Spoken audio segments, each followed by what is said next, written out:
let's talk about a really interesting concept, the extra element theorem, or EET for short.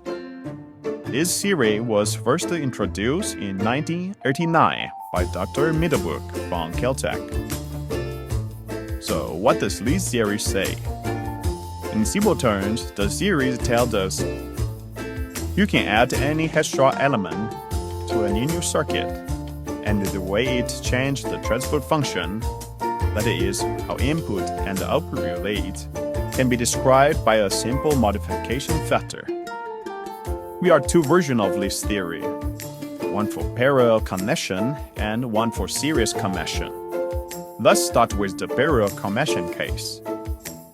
Imagine you have a linear circuit where the input and output are already defined, and you will already calculate the gain or transfer function.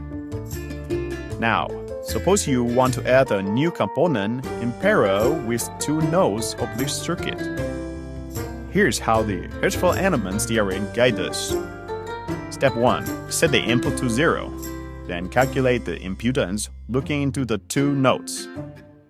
This gives you what we call the driving point impedance, or ED. Step 2.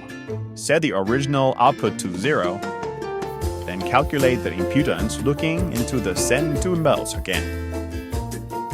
This gives you the nulling impedance, or ZN. Next, decide what element you are going to add. Let's call it Z. Here's the beauty of the theory.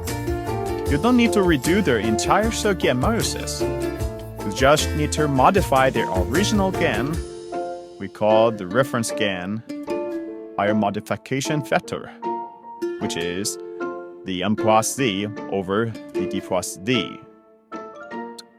Must apply this to a capacitive feedback amplifier. Take a look at this circuit. It's a common source amplifier with a feedback capacitor CF. Here's the clever part.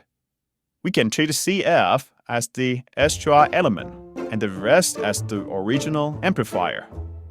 That's the power of this theory. You can choose any element has the extra one to make analysis easier. If you do that, the reference gain is just GN out. That out is the parallel combination of RD and the transistor's output resistance, RO.